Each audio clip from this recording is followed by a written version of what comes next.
Hello students, welcome back to Asav brothers junior college. मैं professor Sanket Deshpande आप सबका इंग्लिश के लेक्चर में यहाँ पे स्वागत करता हूँ। सबसे पहले अगर स्टूडेंट ने इसके पहले जो इंग्लिश के लेक्चर का हमारा पार्ट 1 आया था, अगर वो नहीं देखा है तो मैं सबको रिक्वेस्ट करता हूँ कि पहले वो वाला पार्ट देख के फिर आप यहाँ पे आइए, ताकि ये जो लिंक है सब्जेक्ट की वो आपकी बरकरार रहे। थोड़ी चीज़ें जो लास्ट लेक्चर में हमने देखी थी उसमें सबसे पहले मैंने मेरा खुद का इंट्रोडक्शन दिया था। उसके बाद जो हमने देखा था वो सब्जेक्ट और सिलेबस का इंट्रोडक्शन देखा था कि एग्जैक्टली हमारा सब्जेक्ट क्या है, उसका सिलेबस क्या है, मार्क्स एलोकेशन के बारे में थोड़ी बात की थी। तो आज के लेक्चर में जैसा हमने लास्ट लेक्चर में डिसाइड किया था वैसा हम आज के लेक्चर में क्या करेंगे, हम आज के लेक्चर में करेंगे इंग्लिश के ग्रामर का एक टॉपिक शुरू। तो सर वो कौन सा वाला है? तो इंग्लिश के ग्रामर का वो जो टॉपिक है हम शुरू करने जा रहे हैं वो है क्वेश्चन टैग। ठीक है। अब क्वेश्चन टैग वाला जो टॉपिक होता है वो यहाँ पे बहुत सिंपल टॉपिक बच्चे स्टूडेंट्स यहाँ इसको समझते हैं, लेकिन असल में यही टॉपिक होता है जो स्टूडेंट आखिर के एंड के जो है एग्जाम में गलत करके आता है। ऐसा क्यों होता है? तो देखो, एक तो स्टूडेंट इसको इग्नोर करता है ये वाले टॉपिक को सबसे ज़्यादा, क्योंकि उसको लगता है बहुत आसान है। सेकेंडली स्टूडेंट को ये बताया जाता है कि ये वाला topic exam point of view से इंपॉर्टेंट नहीं है, जो कि सरासर झूठ है, क्योंकि एग्जाम में एक या दो क्वेश्चन टैग के आते ही हैं। ठीक है। 11th स्टैंडर्ड एग्जाम की मैं यहाँ पे बात कर रहा हूँ। उसके बाद स्टूडेंट्स के मन में कुछ मिथ्स होते हैं ये टॉपिक को लेके। जैसे स्टूडेंट के दिमाग में एक फॉर्मूला फिट होता है ये वाले टॉपिक को लेके, तो हमको ऐसा करना नहीं है। हम आराम आराम से जाएंगे, हर एक पॉइंट पे डिटेल डिस्कशन हम यहाँ पे करेंगे। मैंने आपको लास्ट लेक्चर में बताया मेरी टीचिंग का जो पैटर्न होता है वो जनरली पैटर्न ऐसा होता है कि मैं नंबर ऑफ सेंटेंसेस ज़्यादा सॉल्व करने से अच्छा मैं स्टूडेंट को कंसेप्ट ज़्यादा समझाने, मतलब जैसा हमने हमारी टैगलाइन है कि कंसेप्चुअल लर्निंग यहाँ पे मिलती है।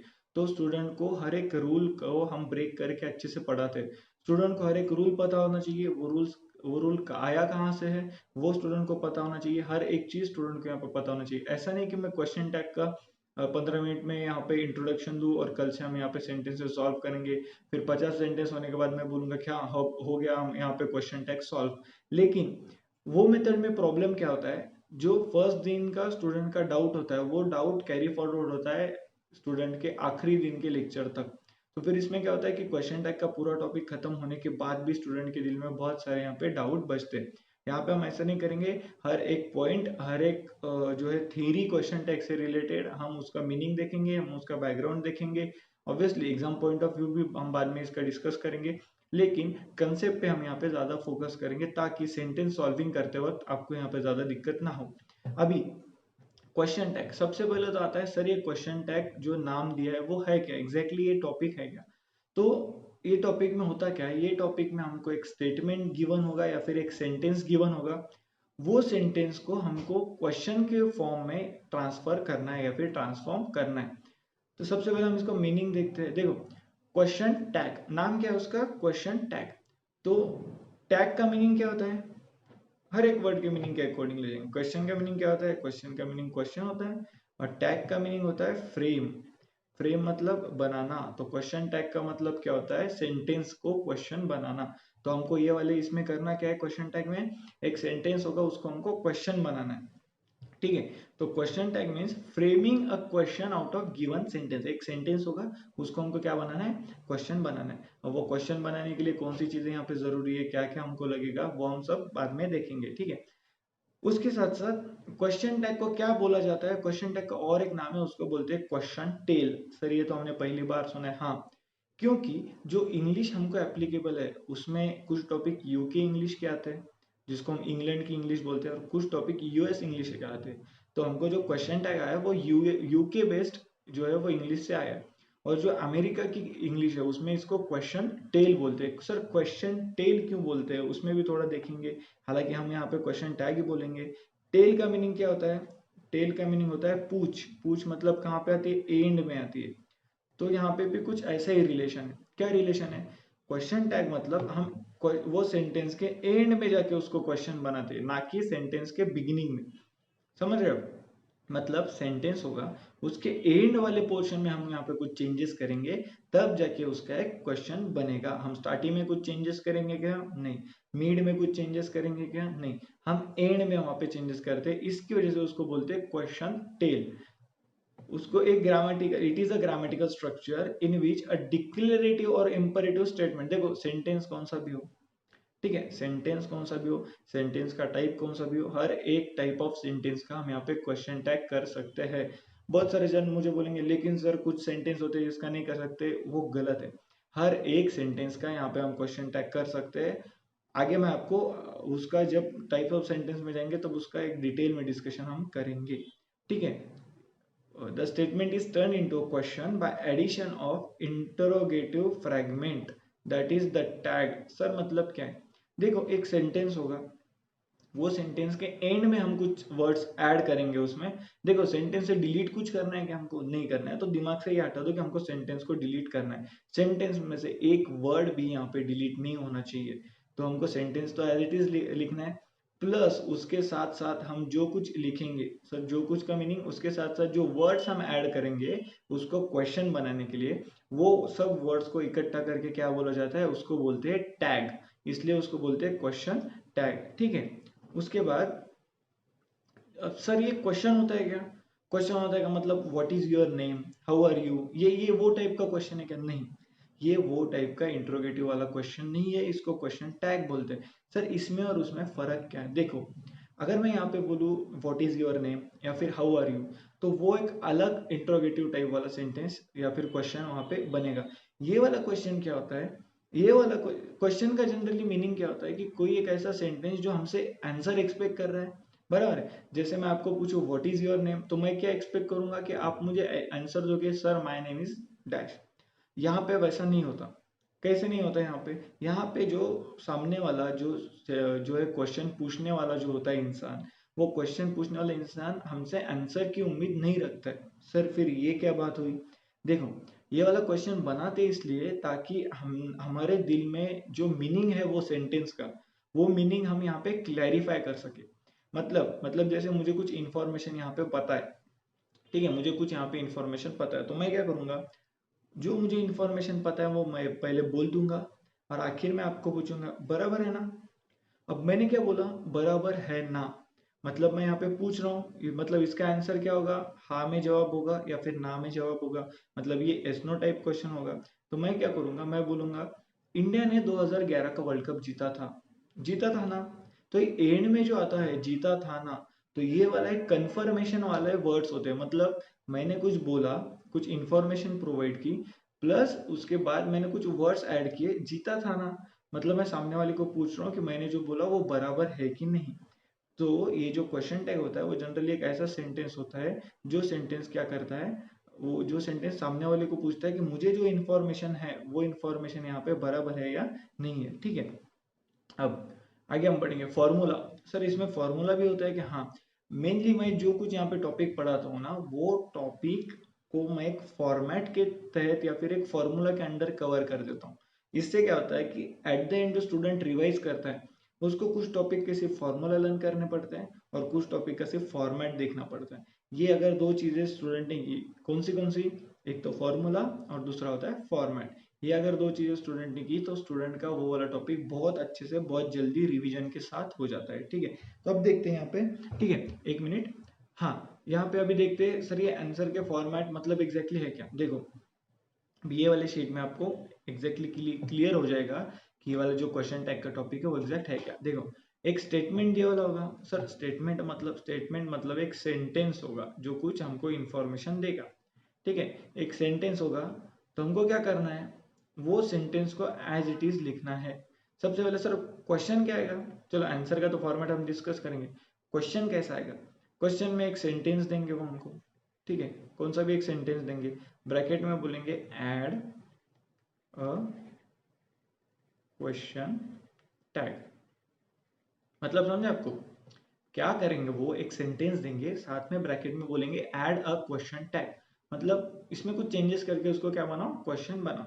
हमको वहां पे समझ जाना चाहिए कि ये वाला टॉपिक है, ठीक है। अब उसमें हमको क्या करना है, वो वाला जो सेंटेंस दिया है वो गिवन सेंटेंस हमको यहाँ पे एज इट इज लिखना है, ठीक है, क्या करना है उसको एज इट इज लिखना है, चलो सर लिख लिया, ठीक है। उसके बाद हमको क्या करना है, हेल्पिंग वर्ब लिखना है। अब देखो सबसे पहले यहाँ पे एक चीज जो हमको ध्यान देनी है, इसमें कॉमा हमको देना है। सर कहाँ पे देना है? हमने वो सेंटेंस एज इट इज लिखा, उसके बाद हम देंगे कॉमा। उसके बाद हमको तीन मेन चीजों के ऊपर यहाँ पे डिस्कशन है। कौन सी तीन चीजें? एक तो होता है हेल्पिंग वर्ब, एक होता है नॉट, और एक होता है प्रोनाउन। देखो मतलब स्टेटमेंट एज इट इज लिखना है, उसके बाद कॉमा देना है, उसके बाद हमको लिखना है हेल्पिंग वर्ब, उसके बाद लिखना है नॉट, और उसके बाद लिखना है प्रोनाउन। और सबसे बड़ा रूल जिसका कोई डिस्कशन नहीं करता वो होता है क्वेश्चन मार्क। ठीक है, अगर स्टूडेंट पूरा का पूरा यहाँ तक अच्छे से लिखेगा और एंड में देगा फुल स्टॉप, तो स्टूडेंट को मिलेंगे अंडा, यानी कि 0 मार्क्स। देखो क्वेश्चन टैग या फिर WH क्वेश्चन, ये वाला क्वेश्चन सॉल्व करके, अच्छे से सॉल्व करके एंड में क्वेश्चन टैग मार्क नहीं देना, मतलब पता है इसका क्या होता है? मैं हमारे क्लास में बोलता था, इस अगर आपने क्वेश्चन मार्क एंड में नहीं दिया तो इसका मतलब होता है बिना दुल्हन के शादी करके आना। मतलब शादी तो हो जाती है लेकिन दुल्हन मिलती है क्या? नहीं। वैसा ही यहाँ पे होता है, सेंटेंस सॉल्व तो हो जाता है लेकिन मार्क्स मिलेंगे क्या? नहीं मिलेंगे। क्यों नहीं मिलेंगे? क्योंकि उन्होंने बोला तो क्वेश्चन बनाओ, आपने क्वेश्चन बनाया क्या? आपने अंदर सब था बराबर लिखा, लेकिन क्वेश्चन मार्क दिया गया नहीं। तो चलो अभी देखते हैं इसके रूल्स क्या है। तो हम क्या करेंगे, हेल्पिंग वर्ब का एक रूल यहाँ पे डिस्कस करेंगे, उसके बाद वाला रूल रहेगा नॉट का, और उसके बाद वाला रूल रहेगा प्रोनाउन का। और क्वेश्चन टैग हमको एंड तक यहाँ पे याद रखना है। ठीक है, अब देखते हैं, अब हम जाएंगे रूल नंबर 1 की तरफ। रूल नंबर 1 किस चीज का था? याद करो, रूल नंबर 1 था हेल्पिंग वर्ब का। सर हेल्पिंग वर्ब का रूल कहता क्या है? अब देखो हेल्पिंग वर्ब का रूल क्या कहता है इसमें ना, ये हेल्पिंग वर्ब के रूल को मैंने दो हिस्सों में डिवाइड किया। लेफ्ट हैंड साइड, ठीक है, आपकी लेफ्ट हैंड साइड ना, मेरी राइट होगी वो। आपकी लेफ्ट हैंड साइड में क्या लिखा है? If helping verb already given. मतलब क्या है?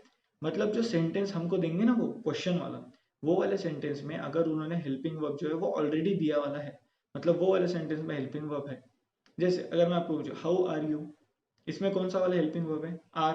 आर है हेल्पिंग वर्ब, ठीक है। एक हम यहाँ पे ना थोड़ा लिख के डिस्कस करेंगे। मैंने क्या बोला? सेंटेंस हाउ आर यू, बराबर है। अगर मैं आपको पूछूं इसमें से हेल्पिंग वर्ब ढूंढो, तो स्टूडेंट क्या देगा? आर देगा यहाँ पे हेल्पिंग वर्ब। ठीक है, अब सर ये वाला एग्जांपल इसमें आता है क्या कवर?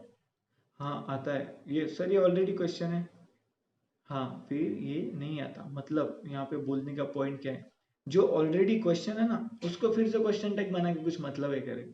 मतलब हम पहले कोई चीज उसको पूछ रहे हैं, फिर से हमको वो चीज दूसरे तरीके से पूछना है, कुछ उसका मीनिंग बनता है क्या? नहीं। इसलिए ये जो हाउ आर यू वाला सेंटेंस है, इसका हम क्वेश्चन टैग कर सकते हैं क्या? नहीं। So this is the only type of sentence जिसका हम क्वेश्चन टैग नहीं कर सकते। अब इसमें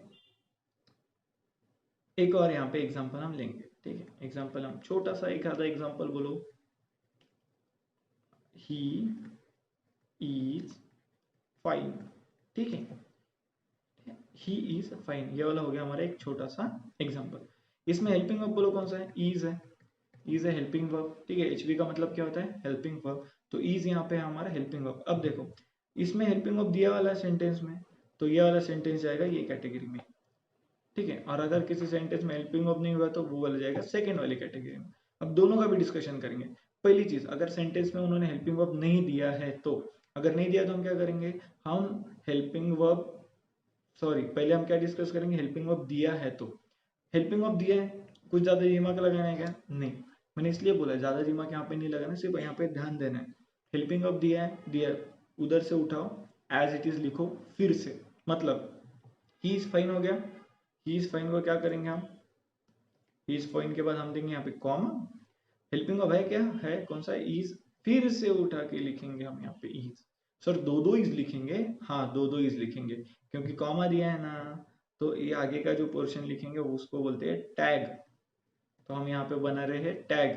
सेंटेंस में हमको कुछ चेंज नहीं करना है। उसके बाद रिपीट वर्ड्स अगर आए तो भी चलता है, ठीक है। उसके बाद अगर हेल्पिंग वर्ब सेंटेंस में नहीं दिया है तो सर फिर तो प्रॉब्लम हो जाएगा। हेल्पिंग वर्ब दिया तो हम क्या लिखेंगे? एज इट इज लिख देंगे। हेल्पिंग वर्ब नहीं दिया है तो, अगर नहीं दिया है तो हमारे पास ग्रामर वाले जो अंकल है उन्होंने हमको एक छूट दी है। कौन सी छूट दी है? उन्होंने हमको कहा है कि बेटा क्या करना है, जहां पे भी हेल्पिंग वर्ब नहीं है वहां पे डू, डज या फिर डिड, ये तीनों में से कोई भी एक हेल्पिंग वर्ब यूज करो। सर उन्होंने दिए तो तीनों के तीनों करना है क्या? ऐसा करना है क्या हमको? नहीं। तो हमको क्या करना है? तीनों में से कोई भी एक चूज करना है। तो यहाँ पे आता है थोड़ा टैलेंट का पोर्शन। कौन सा टैलेंट सर? जो हम क्लास में ध्यान दे के पढ़ते हैं ना, वो वाला टैलेंट। मतलब ये लेक्चर जो स्टूडेंट अच्छा करेंगे उसको पता है कि सर डू कब यूज करना है, डज कब यूज करना है और डीड कब यूज करना है। सर पहले बता तो दो। देखो अच्छे से देखना है ये वाला चार्ट क्या कहता है। ये वाले चार्ट में उन्होंने क्या दिया है, देखो वर्ब वन, मतलब चार्ट क्या है, वर्ब फॉर्म। मतलब सेंटेंस में ऑब्वियसली एक भी सेंटेंस ऐसा यहाँ पे नहीं क्रिएट होता है या फिर नहीं कंस्ट्रक्ट होता है जिसमें वर्ब नहीं होता। वर्ब हर एक सेंटेंस में होगा। हाँ, हेल्पिंग वर्ब हो सकता है या नहीं हो सकता, जैसे हमने ऊपर ही देखा, लेकिन वर्ब हमेशा होगा। तो हमको क्या देखना है, अगर हेल्पिंग वर्ब नहीं है ना, छोड़ दो, हमको देखना है वर्ब, वर्ब का फॉर्म कौन सा है। और बाद में हमको देखना है कि कौन सा वाला हम हेल्पिंग वर्ब यहाँ से यूज करेंगे। सबसे पहले वर्ब का फॉर्म, अगर वर्ब का फॉर्म जो रहेगा वर्ब वन होगा, ठीक है, verb one, verb two, verb three और वर्ब फोर। वर्ब फोर क्या होता है, वर्ब वन प्लस आईएनजी। ठीक है, क्या होता है वर्ब फोर? वर्ब फोर होता है वर्ब वन प्लस आईएनजी। बराबर है क्या? हाँ सर बराबर है। तो ऐसे चार फॉर्म में एक वर्ब जो है वो हम चला सकते हैं। ठीक है, हम सिर्फ यहाँ पे तीन फॉर्म की बात करेंगे, वर्ब वन, वर्ब टू और वर्ब थ्री। ठीक है, जिसमें वर्ब टू और वर्ब थ्री का एक ग्रुप करेंगे। अब देखो वर्ब वन, अगर वर्ब वन रहा तो हम यूज करेंगे डू। बराबर है।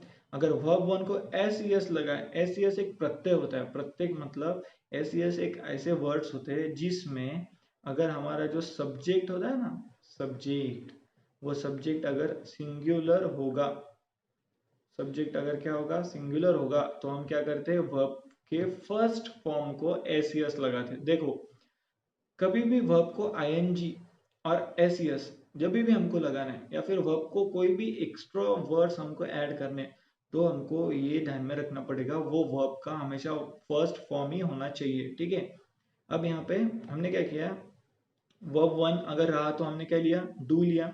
वर्ब वन प्लस एसीएस रहा तो हमने क्या लिया, डज लिया। और वर्ब टू या फिर वर्ब थ्री मतलब वो पास्ट टेंस में चले गया। जाहिर सी बात है अगर किसी सेंटेंस में वी टू या फिर वी थ्री होगा तो वो क्या हो चला गया, पास्ट टेंस में। तो अगर पास्ट पार्टिसिपल रहा तो हम क्या यूज करेंगे, डीड। तो ये होगा हमारा चार्ट क्लियर। सबसे पहले चलो ये वाली जो हमने पीपीटी, ये वाली स्लाइड जो देखी आपके सामने जो स्क्रीन है, इसको फिर से एक बार रिवीजन करते हैं और बाकी का पोर्शन हम देखेंगे नेक्स्ट लेक्चर में। चलो चलो जल्दी से रिवीजन। रूल नंबर वन क्या कहता है, हेल्पिंग वर्ब के बारे में। हेल्पिंग वर्ब का रूल जो होता है, it is divided into two forms. Left hand side में क्या लिखा है, if helping verb is already given, मतलब सेंटेंस में हेल्पिंग वर्ब जो है वो ऑलरेडी दिया वाला है। और राइट हैंड साइड में क्या लिखा है, if helping verb is not mentioned और या फिर not given in the sentence. Sentence में अगर हेल्पिंग वर्ब दिया है तो हम उसको एज इट इज उठा के कॉमा के बाद लिखेंगे। सेकेंडली अगर सेंटेंस में हेल्पिंग वर्ब नहीं दिया है तो क्या करेंगे, हम वहां पे डू, डज या फिर डीड यूज करेंगे। किसके अकॉर्डिंग यूज करेंगे, हम यहाँ पे यूज करेंगे ये सब बातें वर्ब के फॉर्म के अकॉर्डिंग। मतलब सर वर्ब का फॉर्म अगर V1 होगा तो क्या यूज करेंगे, तो वर्ब का फॉर्म अगर V1 होगा तो हम यहाँ पे डू यूज करेंगे। V1 के साथ यस या फिर ईएस लगाए, जैसे यहाँ पे चलो एक एग्जांपल के साथ देख लेते हैं। ठीक है, 2 ही मिनट लगेंगे। अगर मैंने कहा प्ले, तो प्ले क्या हो गया, वर्ब वन। अगर मैंने यहाँ पे कहा प्लेज, PLAYS, एस लगा है यहाँ पे, तो हम क्या यूज करेंगे, डज। और अगर मैंने यहाँ पे लिया प्लेड, तो प्लेड V2 भी है, V3 भी है। हमको ज्यादा दिमाग लगाना है कि यहाँ पे V2 है V3 नहीं दिमाग लगाना है, तो हम सीधा सीधा क्या लिख देंगे, यहाँ पे डीड लिख देंगे। ठीक है, तो आज के लेक्चर में जितना कितना पढ़ा है वो समझ में आ गया क्या? अगर कुछ होगा तो कमेंट सेक्शन में आप डाउट कभी भी पूछ सकते हो। ठीक है, और डाउट पूछने के लिए हेजिटेट नहीं करना है। आज का लेक्चर थोड़ा बड़ा हो गया, होने दो। हमको ये टॉपिक के लिए 2 नहीं 3 दिन भी लगे, 4 दिन भी लगे तो भी चलेगा, अच्छे से पढ़ेंगे। अपने साथ साथ कोई और ऐसे 11 के स्टूडेंट्स हो गए जिनको आपको पता है, आप ही दोस्तों में पता ही होता है कि ये वाले स्टूडेंट का जो है या फिर ये वाले दोस्त का इंग्लिश वीक है, तो उनको भी रिकमेंड करो। अपना चैनल की लिंक वहाँ पे शेयर करो, उनको बोल देना कि कुछ लेक्चर जो है वो यहाँ पे डेमो के लिए है। ठीक है, similarly goes for other subjects also. ठीक है, चलो अब मिलते हैं नेक्स्ट लेक्चर में एक नए वाले कुछ रूल्स के साथ। चलिए, थैंक यू।